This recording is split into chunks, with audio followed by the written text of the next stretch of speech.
Okay, so hopefully I have the solution fixed. I have my 75-gallon aquarium that I recently restructured from a Pinnaculus L397 in Bacoltia Compta tank, which I had up at around 83 degrees Fahrenheit. I pulled out all the sand, or as much as I could get.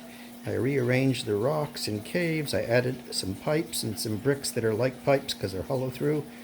And I put a false floor on 1/3 the floor, and I added some fish, which I purchased as Rhyacoglanis AFF Pulcher, and they are somewhere in here. Let's see if we can see some.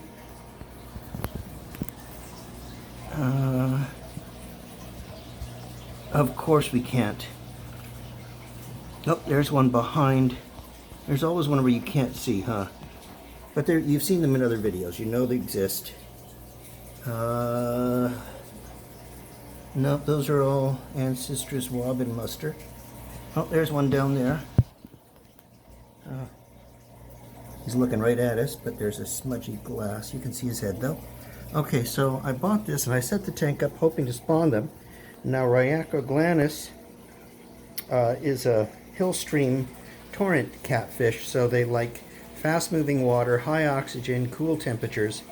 And I took all the heaters and unplugged them, so the heaters are still in the tank. There's a heater there. There's a heater there. These are Fluval E300s that I was using for the L397s. I've unplugged them. They're still in the tank, but they're unplugged. And when I first set the tank up, the temperature was about 76 degrees, which I was fine with. And then I came home from work the next day and the temperature was over 80, which then made me worried that I was going to kill these new fish. And if I didn't kill them, at least I'd stress them out and they wouldn't breed. Maybe they'll never breed anyway, but that would make it worse.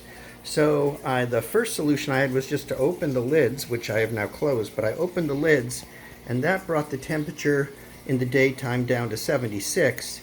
But in fairness, the daytime temperature outside hasn't been as hot as it's been previously. So it was like 105, but the last few days since I brought these fish home, it's only been about 100.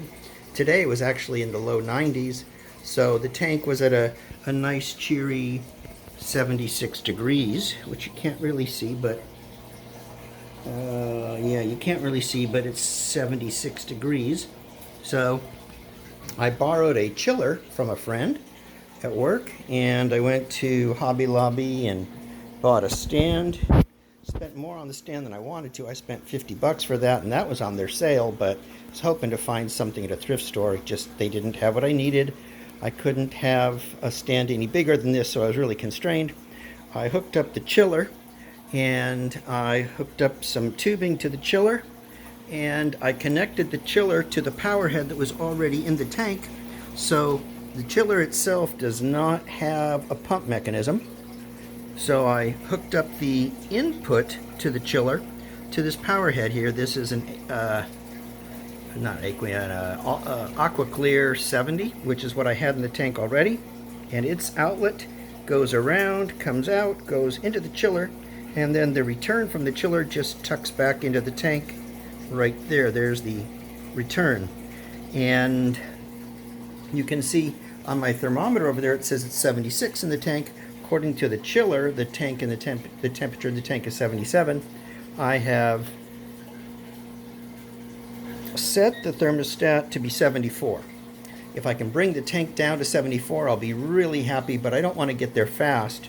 And intentionally, I suspect with a 75-gallon tank, it's not going to get down to 74 anyway. So I'm going to see how far it can lower the temperature, and maybe it'll get it from 76 down to 75. Maybe I'll try and tip it down to 73. I don't want it going too low because I've got the Wabbenmuster and Sisters in there, but they'll be fine at 74. I think they'd even be okay at 72. But I want to bring it down slowly over a couple of days. I want to give it time to adjust. So I'm just going to let it run with the thermostat on the chiller set to 74.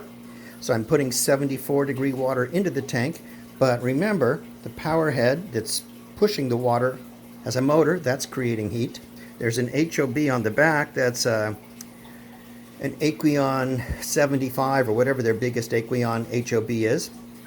Plus I have a Fluval what is that, 307, I believe, or 306. It's one or the other, I can't recall. So that's providing power. All of those are generating heat that's going into the tank. So while I'm trying to chill the tank on the one hand, I'm simultaneously heating it with the others. That's why I don't think the chiller is going to bring it down to 74 very fast. So I might ultimately have to bring the thermostat on the chiller down a little bit lower to compensate for the heat being generated by the other motors. So let's just see how it goes. The other thing is I've got live blackworms again. And you saw a previous feeding video, and as usual I use the container, I put some cobblestones in there, I dropped the live blackworms in there that you can see them in there hiding underneath the cobblestones so they don't just wash away in the tank, and then the fish can come and pick them out from underneath the cobblestones at their own leisure, which works really well for me in all my tanks. And then I'll be keeping a close eye on the false floor, looking underneath to see, not like that I won't, but I know what I'll do. Let's turn off the flash and turn on a flashlight. So I'll be looking under the false floor, looking for eggs to show up, and hopefully, fingers crossed and praying, hopefully one day I'll wake up and find a bunch of eggs under here. I'll keep you informed. Wish me luck. Bye.